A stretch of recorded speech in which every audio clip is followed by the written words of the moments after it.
Our next session, it's called Podcast Leadership, the Industry Visionaries. I'm going to quickly introduce names and titles of the distinguished panel of visionaries that we have here. I'll start with myself. I'm not putting myself in that category. My name is Clint Schaff. I'm the moderator of today's panel. I'm a vice president at the Los Angeles Times.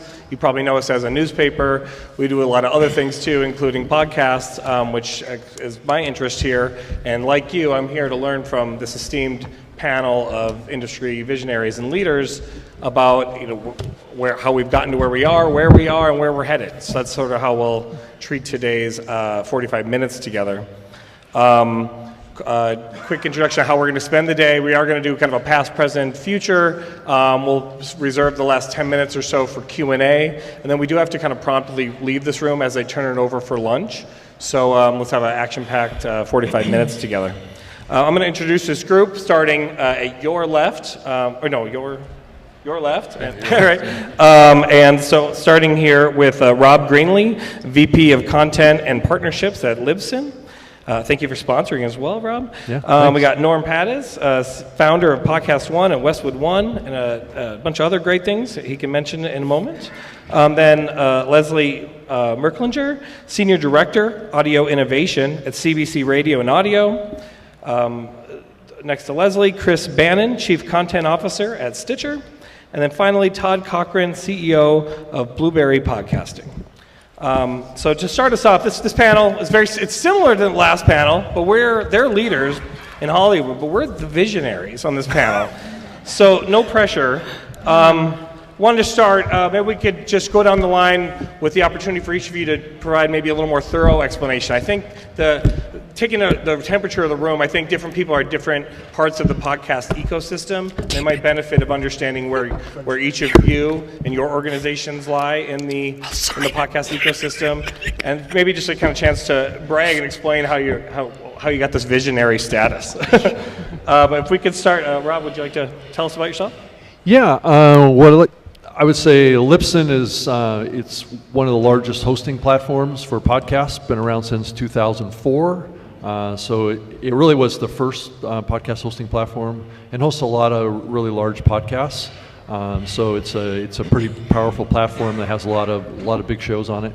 But my background, I started on radio back in '99, and started a podcast of that radio show in 2004. And built distribution in both on the streaming side as well as on the download side, and wound up working for a bunch of companies after that, like Microsoft, Xbox, and Zune, and built their podcast area, and then moved on to Podcast One and spent some time as the CTO for Norm here, working on his platform, and then I spent some time working at Spreaker, which is now part of Voxnest, which is a growing player in the podcasting space, and now I work for Libsyn. So that's my background. Great, thank you, Rob. Yeah. And you, Norm? First of all, let me apologize for my voice.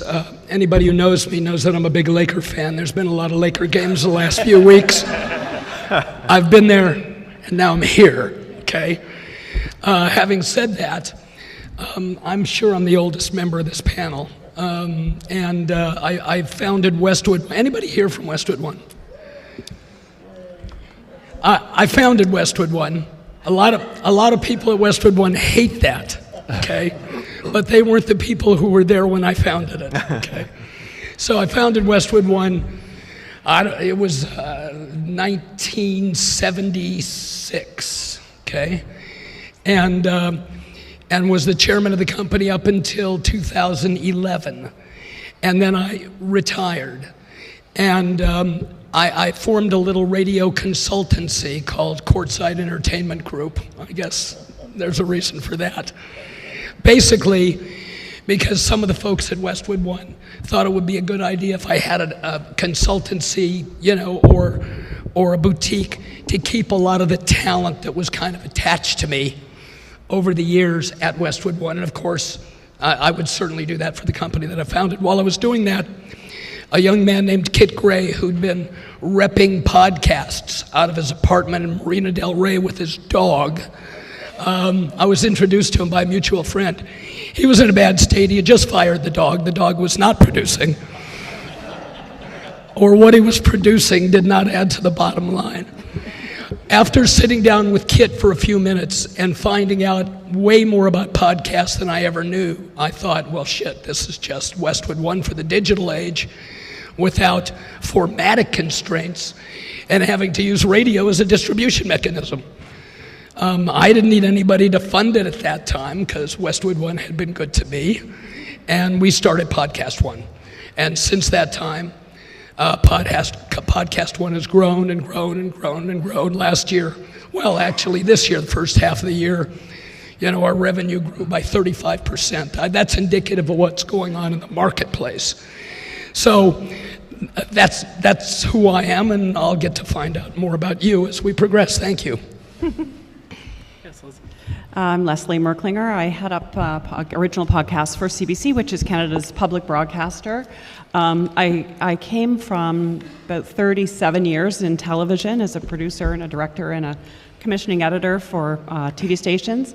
And always wanted to work in radio, but you know how your career kind of takes a path and then keeps going, and you find yourself maybe not doing what you initially intended to do. And then around 2015 came this opportunity to develop radio shows at CBC Radio. And so I made the switch and, scared myself again, which is always, I recommend that to everybody at various points in their careers, and went over to work in radio. But quickly, because around 2015, as you can think back, that's when podcasting really started to explode with Serial and other incredible podcast stories that were being told. It was a real opportunity. So the stars aligned for me, and without really telling my boss, I started creating podcasts instead of radio shows. And then I branded it CBC Podcasts with, again, just sort of convincing people at this legacy broadcaster. So I kind of created a bit of a startup within a legacy operation, and because I felt that the timing was right to do it. And in 5 years, we've become the #1 podcaster, podcast publisher and creator in Canada. We have shows that resonate all around the world. We've kind of leaned deeply on the investigative chops of CBC and CBC News and built true crime podcasts like Someone Knows Something, the Uncover series, Uncover the Village, Escaping NXIVM was one of ours, and also some deep narrative storytelling and some daily news stuff as well. We're also dipping into audio fiction. We've got our second audio fiction series launching. We're doing a couple of kids podcasts, so we're creating a bit of a mini network. It's being invited to be on an audio visionary panel was incredibly intimidating, especially for a Canadian, because we love to underestimate ourselves. But I looked up the definition, and it's a person thinking about or planning the future with imagination or wisdom. I like the or, because you don't always have both. And so I thought, okay, planning and thinking about the future, I'm down with that. So I'm now okay being on this panel. That's great. Yeah. I'm Chris Bannon, the Chief Content Officer at Stitcher, and I thought I was asked to be a visionary because I'm old. So this is refreshing that there's something more. Yeah, I'll read that throughout this. Stitcher is actually, if you don't know it, about 5 different companies that serve various parts of the podcast ecosystem. We have Midroll, the ad sales company, the Stitcher app. If you have an Android phone, that's probably the app that you use for your podcast listening. We have the content businesses that I run, Earwolf, and then 4 other networks under the Stitcher umbrella that serve 4 very specific audiences. We have a premium service. So with all those things that we do together, we try to serve everyone who needs something in the podcast industry. And it's one of the strange and kind of fun contradictions of our company that we work really closely with all the people I'm competing for audience and share of listening. But as I think you and I were saying earlier, it's kind of a great time in this business because we can work together to bring new people into it. And it feels very friendly. And I think not many people in media get to enjoy that feeling, and who knows how long it will last.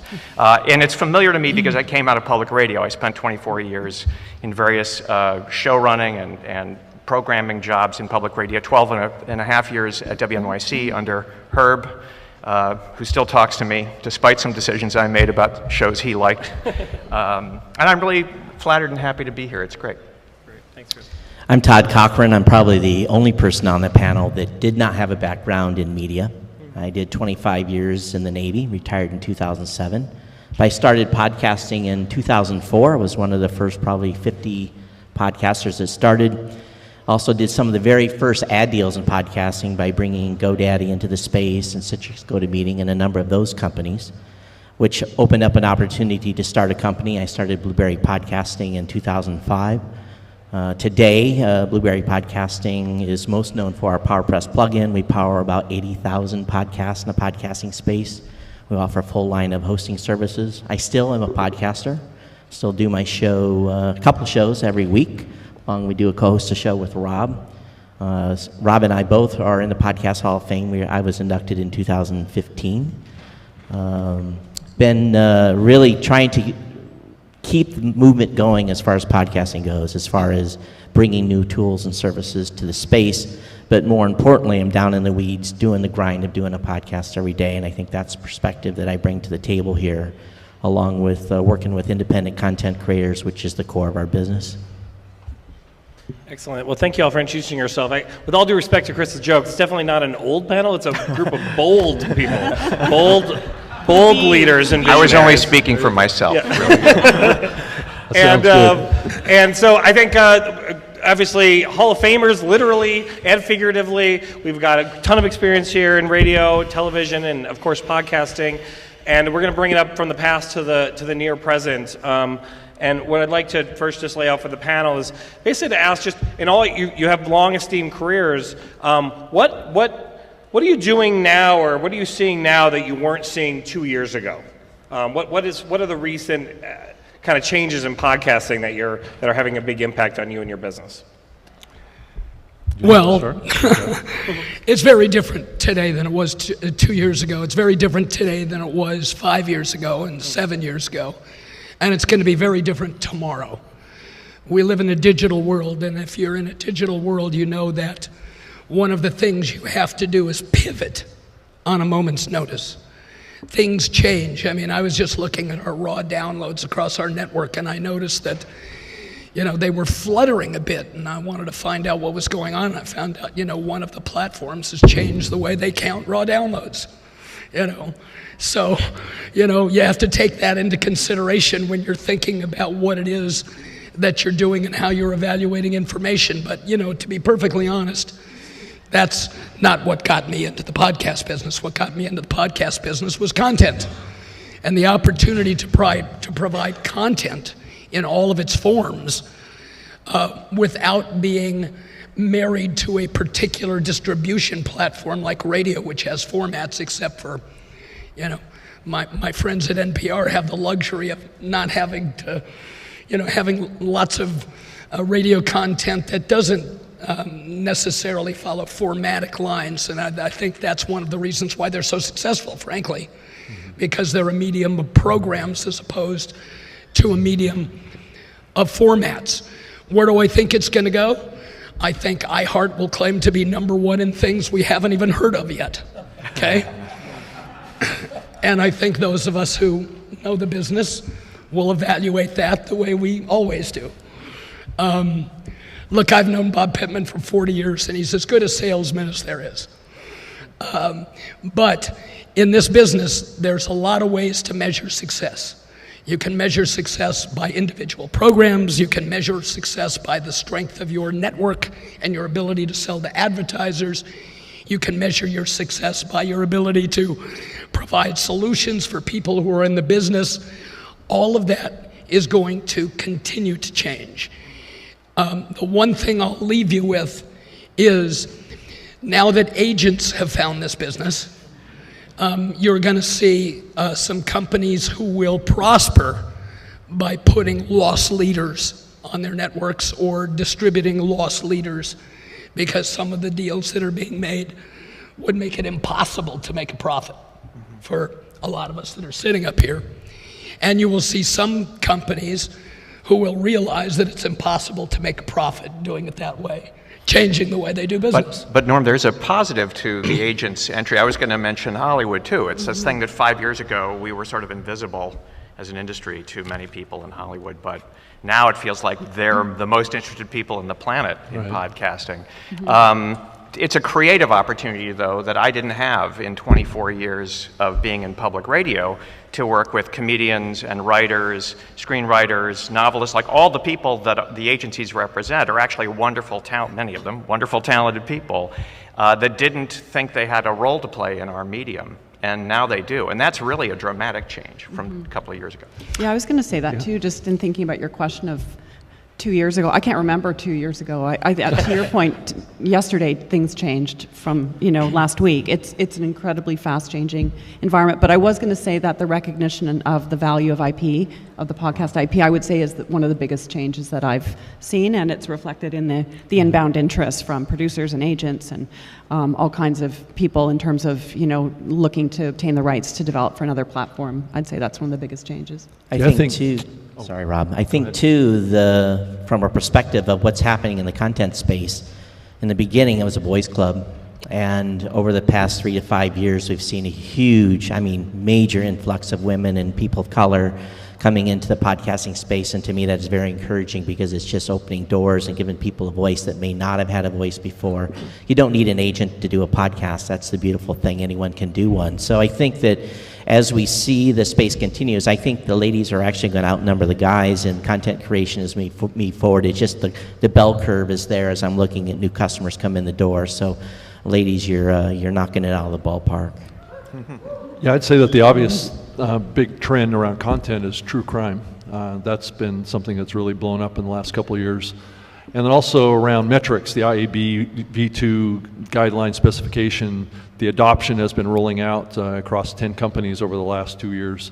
So we're starting to create a standard on how to measure downloads that is accepted pretty widely across the industry, and it's changing some of the business models that are out there somewhat in the space, and hopefully we can all get on the same page on that. So I'd say that's one of the biggest one, and then storytelling is really a big and fiction is another big area that is starting to come on right now.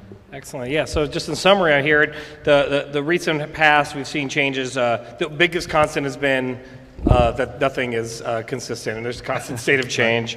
The value of intellectual property and development in true crime and fiction, more creative opportunities for more creators, and democratizing access for unheard voices. And then the business is changing. Monetization models, agents are getting in the mix. It's changing things. You know something? Please. Agents have always been in the mix. It's just that their participation has changed. Fair. I remember when we first got into the business, when agents were looking for digital solutions for their client base because they knew digital was going to be something. We used to have, and still do, we have agents knocking at our door. I would say we probably have 15 to 20 meetings a week in our programming department set up by agents. So access to agents has never been a problem for us. That's probably because I sit courtside at the Laker games, and so do they. But the change has come in that in the beginning, it was like you have a really kind of simple solution for our clients, which is podcasting. They want to, a lot of the younger, they want to own their own content. They want to have control over their own content. Mm-hmm. They want to be able to reach their fan base. We offered all of that. Now what's happened is some of the agents have actually gone into the podcasting business, and other agents have realized that there is big money in the podcasting business. So rather than looking for ways to work with networks and producers and what have you, they're looking for ways to get the best deal for their talent and their writers and everybody else. Now, that's fine, that's their job. But one has to recognize that as that happens, the economics for those of us that are in the network business, 360-degree solutions, we're going to be affected by that. Right. And we are affected by that. and you have to choose where you're going to go to be least affected by that. That was my only point. Excellent, thank you. And you're actually taking us to the future, where this is headed. So moving from the past, the present, now to the future. I'm curious about where all this is headed, and specifically for your businesses, whether you're a network, you're in the services business, or the content business. Any bold predictions about where we're headed in the near and long-term future on podcasting? Well, I can just say that it's going to continue to grow, and I think what we're going to see is a little bit faster growth than what we've seen over the last 15 years. I don't think it's going to be a hockey stick growth, but I think that the interest in listening to podcasts is really where the opportunity is, and I think we're starting to see all the major companies like Spotify, Google, Apple, they're starting to compete with each other for listeners. And when that happens, innovation starts to happen, and we're starting to see that happen now. Yeah, go ahead. Excellent, thank you. Well, I was just going to say that I completely agree, but I think we are going to see hockey stick growth. I think that's going to happen. I saw it in network radio and in syndication radio and syndication. I think it's going to happen in podcasting. Right now, we're about $500 million business, roughly, and IAB says we're going to be $1 billion business in a year, okay? That'd be great. That's hockey stickish, but I think that is conservative. I think the same thing will happen to especially ad-supported podcasts that happen to ad-supported network radio and ad-supported syndication. Once we become a part of the 52-week planning process from advertisers, then you're going to see it more than double. You're going to see it triple or quadruple. I've seen it. I lived it. That's what's going to happen when advertisers realize that there is a line item called podcasting, then buckle them up. I think on the advertising side, though, the media buyers are very narrow focused. They're always focused on the big shows. And what we've seen, and historically, when podcasting was in its infancy, we were running 400 or 500 shows on a single advertising buy and producing incredible performance. But when the big stars like Corolla and others came on the scene, the focus changed and the money moved into the big shows. So what we have today is we have 200,000 active podcasts, 10,000 of them are being monetized, and 190,000 are being ignored. So we can get to $1 billion tomorrow if the media buyers would stop ignoring the smaller shows. And what do I mean by a smaller show? 1,000 listeners per episode. But people's narrow thinking in the media buying business can't get their head around the fact that instead of having 100 or 200 shows on a buy, they could have 1,000. It boggles my mind that they continue to ignore the smaller shows. And I think part of it is because they don't know how to execute those. And we've done that in the past, and we can do it in the future. So if there's media buyers in the room, I hope you start looking at that lower inventory that's out there, and we can hold the line on CPMs. We don't have to go to programmatic where it's $6 or $10. We can keep it to 25 to 45 and deliver performance that's going to blow your mind.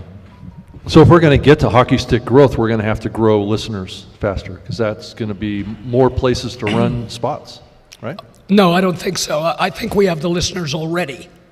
Okay. I think that, 50% of Americans have consumed a podcast. When you take a look at the number of people who regularly consume podcasts, it's lower than that, obviously.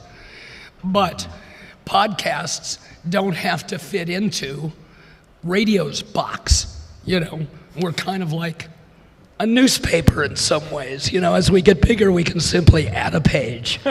So, podcasts that are on once a week that are successful can be podcasts that are on twice a week or 3 times a week or 5 times a week. The one thing we don't want to do is take away one of the key advantages that all podcast consumers point out when they're surveyed is the low commercial load that we have. We don't run more, in a typical hour show, we don't run more than 4 or 5 spots, with maybe 1 mid-roll break.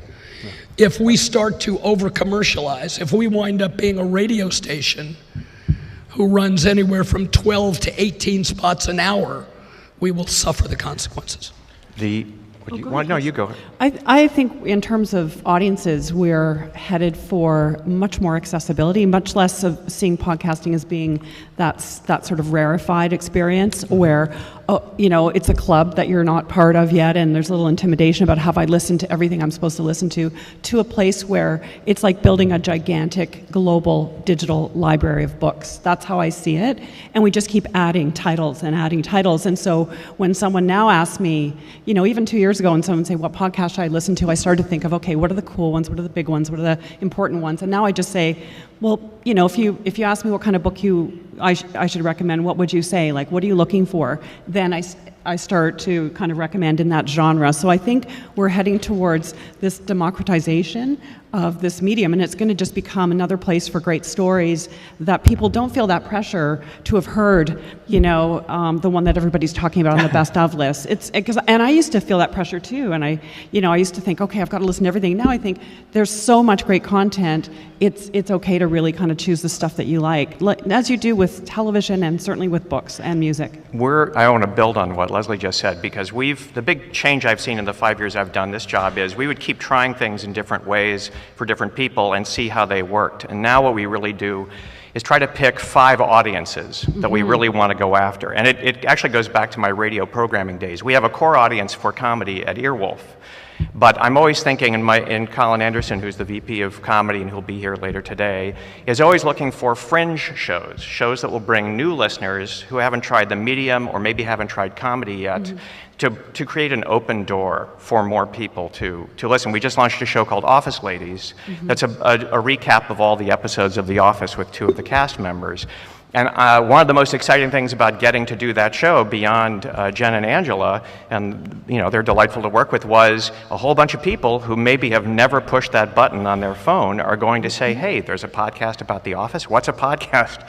And go in and do it. And so I think for us, the focus is how do we program shows that will make that activation happen much more frequently and with much higher rates of success? And how do we get people pitching us new ideas with the idea of what audience they're after and what else is out there? So it's a bit of kind of getting the creators to think that way too, to think about what audience are you looking for, what's already out there, and how is your idea unique and going to find an audience or additive to what's out there. Todd, to your concern for the small download podcasters, that's actually a thing I don't think they often think about. At the beginning of their show, who is this for? If they did, I think then you would be able to go to the advertisers and have more success. I don't think a lot of them are interested in who is this for. I think a lot of them do it for the love of what they're doing. Well, they like to go into their garage. They like to do a podcast. They like it to be free form. And believe me, some of them are successful. There are certain people who go into their garages and make hit records, just like there's some people who go into their garages and make hit podcasts. One of the things that we did in starting Podcast One was make sure that we weren't going to go out and evangelize about a medium and have a buyer look at us and say, well, that's great, but I want this kind of a podcast and you don't have it. So we have podcasts in every category that's on Apple Podcasts and iTunes. Before that, Todd, you were kind enough to mention Adam Carolla. Adam Carolla is the most downloaded person in the history of podcasting, according to the Guinness Book of Records. We also have podcasts from people that I never heard of before we agreed to do a podcast. They came in to sell us on doing a podcast. They had a wonderful audience, but it was a targeted audience. I didn't know who Caitlin Bristow was, but she has a hugely successful podcast and a large audience from Bachelor Nation. So you got to throw your personal tastes out the door.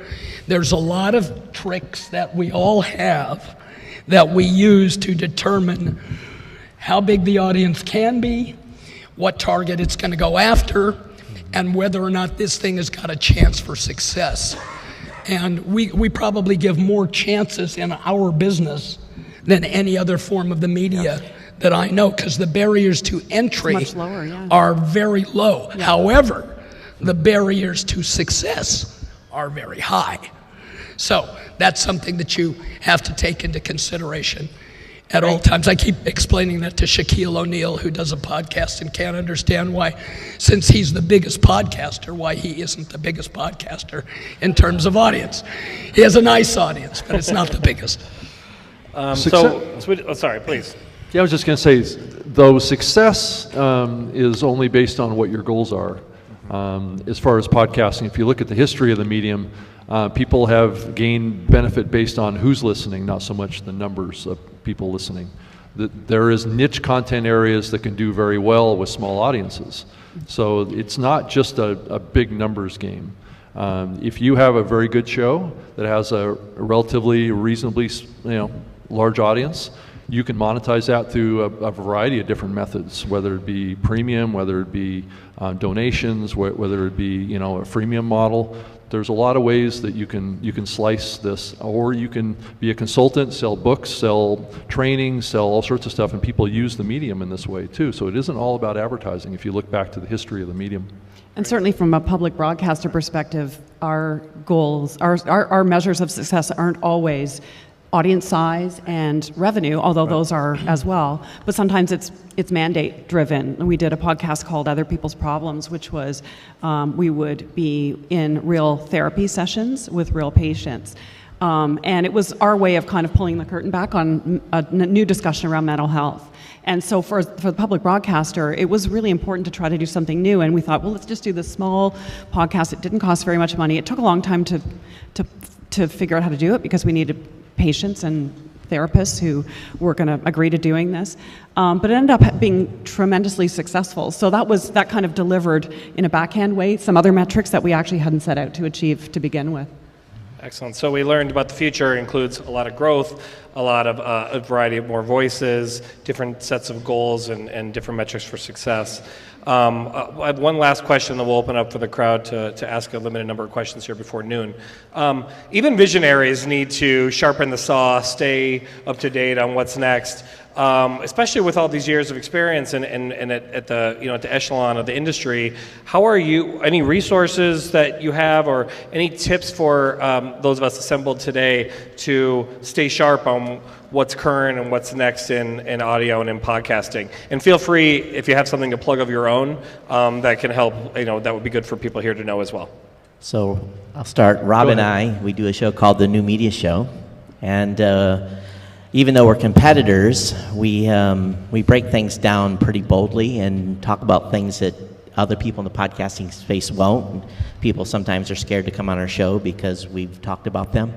So I always tell people you can get a PhD in podcasting by listening to the show. So that is my plug. But what I do is I listen to a lot of podcasts. I rotate through 100 new shows every 2 weeks, and I may only listen to one show for 15 minutes, but I'm listening to hear what podcasters are doing and the techniques they're doing. So if you're building a podcast and you're not listening to 25 shows that are in your genre, you are making a mistake. You need to be subscribed to every show that is top shows in your genre, and you need to learn from them. We listen to a lot of people. We listen to agents, as I mentioned. We listen to the people who are part of the Podcast One team. And we listen very closely to our partners. I'll give you an example. We have a podcast called Lady Gang, which has three very talented women who are in various forms of the media. And we have because we like their chops, not only the way they put a podcast together, but their sensibilities on other people in the area that they're dealing with, which are mostly influencers, and I don't know who they are. They tell us what they think, and we created a Lady Gang network. We launched 3 programs on the Lady Gang network this week, and all of them are charting on an Apple podcast. So we listen to people who know their areas. I can't possibly listen to 300 podcasts a week, let alone competitors who are doing really, really well. There are podcasts that I just love. I wish they were mine. I wish everything on NPR was mine, okay? It isn't. But, look, NPR is a tremendous advantage. They've got a radio audience that actually listens to podcasts when all of the data shows that radio audiences and podcast audiences are not necessarily the same. Right. That may change over time. But, so you have to keep your ears open. It's very much like the music business always was and has been. People who can pick the hits, we make no apology about being a company that's in it to make a profit. Our partners want to make a profit. We want to make a profit. Do we want to do good things along the way? Yes, we do. But we need to make a profit to be able to do good things along the way, which may not make a profit. So that's what we do. Yeah, I wanted to share also, Libsyn does have an official podcast where we talk about stats and data around what's happening in the podcasting space based on the 67,000 podcasts that Libsyn hosts. And the podcast called The Feed, and that's The Feed, and just do a search for it, or just go to Libsyn.com and you can get access to it. It's hosted by two of the leaders of the Libsyn platform. So that's a great resource. I would also go check out podnews.net. It's a news online news resource newsletter that keeps up with the global impacts of podcasting. That's at podnews.net. Yeah. Excellent. Thank you. I would say one of the most effective tools anyone can have in this space is the ability to collaborate and the willingness to reach out and talk to other people. And as much as, go into your garage and make your podcast, I also think that it's an extraordinarily collaborative space because we can all have those audiences. Chris and I were saying earlier, unlike terrestrial TV where you're both gunning for 8 p.m. on Thursday nights, which is the world I came from, you can both have that audience if you reach out to a partner. We just did a big international partnership with a newspaper out of Scandinavia called VG for our new true crime show called Hunting Warhead about taking down the biggest child porn site in the world. And we could not have pulled that off without deep reporting from the Norwegian journalists, deep reporting from us, and we also had Australian archival reporting too. So that's on a big scale, but on every level, I think collaboration and partnership and reaching out and sharing learnings is the best thing you can do. I'm impressed by how much you listen, because I was going to give that answer, but I can't keep up with in terms of my listening. I try to do all the things that folks here have mentioned. One thing I would add is that I try to hire people who know more about different audiences and different kinds of shows than I do and who have a passion for it. So I have a producer, Tiffany Square, who started a label for African American creators. She found a couple on YouTube that she really liked and she persuaded them to do a podcast. And 9 months later, they have a TV deal with Tyler Perry and they've moved out here. She knew this is a show called Deadass, in case you're curious, but she knew the audience and the creators she wanted to work with, and my job as a boss was to listen to her and get out of the way, and then when I have to make the arguments for why in a room we should invest some small amount of money really in people who are not known, right? So that I guess the job is listen all around if you're in a job like mine. Great. Well, thank you all for sharing and sharing that you're still learning. I appreciate that. We're going to take a couple quick questions. My ask, you can do whatever you want to do, but my ask is if you can, try to funnel your question to one person so that we have time to take multiple questions. The woman in the back was the first hand I saw, so we'll take her question. Sorry, the woman right behind you. Yes. Hi, my name's Ariel. I have a question about diversity. It is for everybody, but whoever wants to take it can do that. So my favorite thing about the podcast space is that it's new, and because of that, we can call out injustices when we see it, unlike the film and TV industry, which is kind of, now we kind of have to do the work in retrospect to get rid of all the bad, racist, sexist, homophobic things that have been happening for so many decades. So I'm curious, what are your commitments as a company? Sorry, I was thinking to ask a question to everybody before you mentioned. That's fine. that. Sorry. What are your commitments as a company to continue to be diverse and to look for diverse programming and also filling your staff with diverse people and backgrounds? I'd love to take that one. It's key and core to our mandate. It's right up there in terms of one of the most important things that we are about in terms of both our staff, which is 53% women and about 50% diverse. That's our production staff. We count.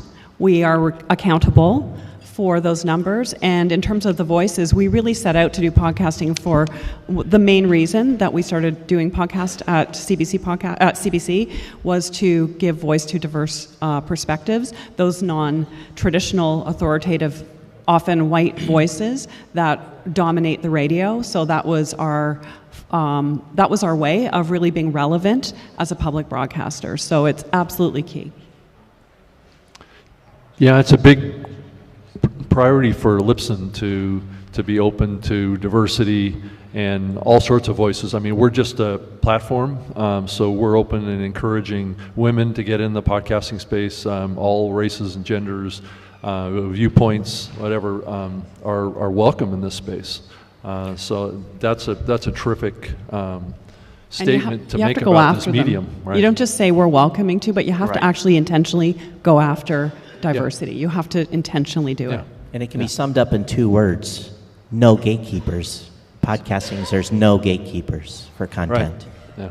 Although I think a gatekeeper, if that's my job, I guess, can also be useful in trying to open doors for people who otherwise don't seem to have an obvious way in. And I think it's important, if you're able to do that, that you pay attention to it.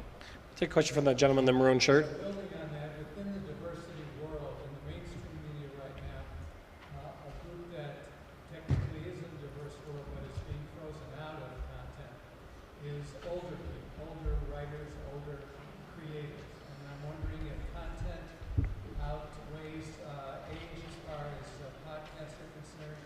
Are older creators, older white creators, older white male creators given the same opportunities as the other classifications that normally are associated with diversity? I mean, we're not gatekeepers. I'll just put you that way. I mean, from our perspective.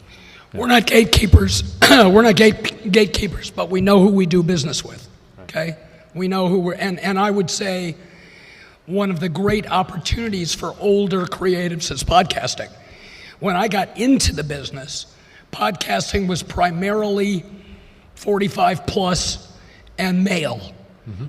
Now it's gotten younger. It's gotten much more female. But, I just saw a statistic someplace that the average age of a podcast listener was in the early 40s or late 30s.